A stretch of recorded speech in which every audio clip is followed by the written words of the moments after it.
Welcome back to The Hidden Therapist. On the last Rooted episode, we talked about the soul of the West, about what happens when the culture, people, and the person become severed from their roots. But maybe you finished that episode thinking, alright, I get it, we're rootless, I feel that, but now what? That's what this episode is about. Not just mourning what was lost, but learning how to reclaim it. So let's get into it. When I talk about ancestors, I don't just mean your mom or your dad. I don't just mean who raised you or who hurt you. I mean the people whose blood built you, whose stories still live in your body, even if you've never heard their names. Your ancestral line stretches back hundreds, thousands of years. They survived wars, famines, plagues. Some even survived invasions from a particular so-called religion that is once again invading the West. They loved, grieved, prayed, fought, and kept moving forward, until one of them became you. Connecting to your ancestors doesn't mean worshipping them. It doesn't mean romanticizing them. It means acknowledging the living thread that connects you to something older and wiser than modern life knows how to explain. This isn't about purity, it's about continuity. You don't have to be spiritual to care about this. Because here's the hard truth. Rootlessness breeds anxiety. When you don't know where you belong, your sense of self floats with no direction. And in a world that's globalized, digitized, and increasingly culturalist, that floating becomes chronic.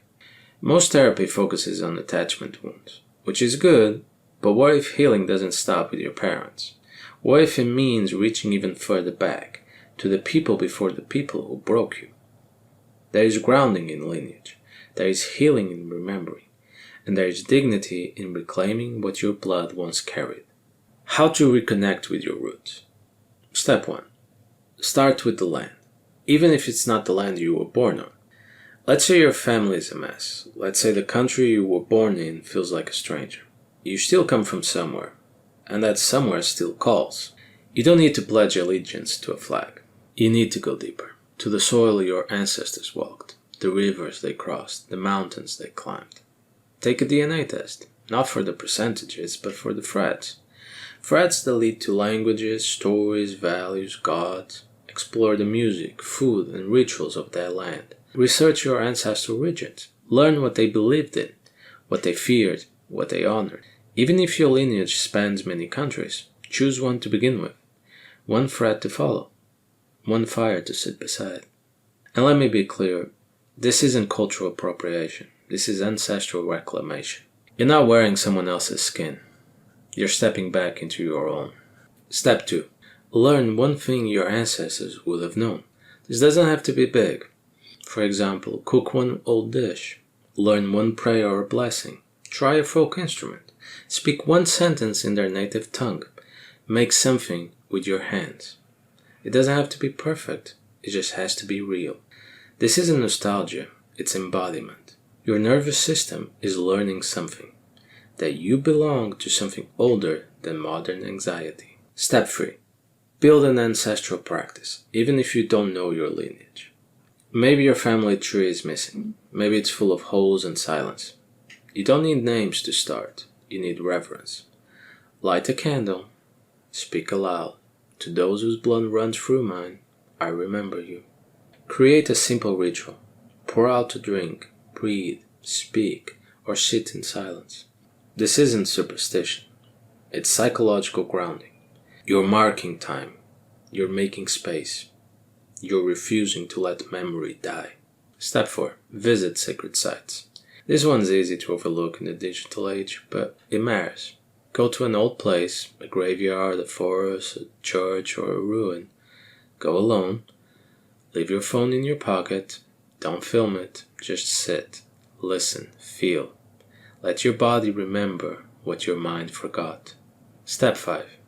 Connect to your cultural mythos. Every culture has heroes, saints, warriors, martyrs, tricksters, sages. Read their stories. Ask, what did they face that I also face now? How did they endure? What did they refuse to become? Let those stories shape your own. Step 6. Create what was broken. Maybe your family didn't pass anything down. So what? Be the one who begins the chain again. Start your own traditions. Make holidays sacred again. Write your story, so your children, your godchildren, your friends won't have to start from scratch. Give your descendants something to inherit besides trauma. Maybe you'll be the first ancestor worth remembering. That matters more than you think. You're not just a random spark in the void. You're a continuation. And even if your family tree is scorched and broken, you are the green shoot rising from the ash. Reconnecting to your roots isn't just spiritual, it's strategic. It gives you weight, depth, purpose. So don't just heal for yourself, heal for the ones who came before and the ones who might come after. Because healing, when it's rooted, becomes legacy. This has been the Heathen Therapist. Until next time, honor your dead, reclaim your story, and guard the soul of the West.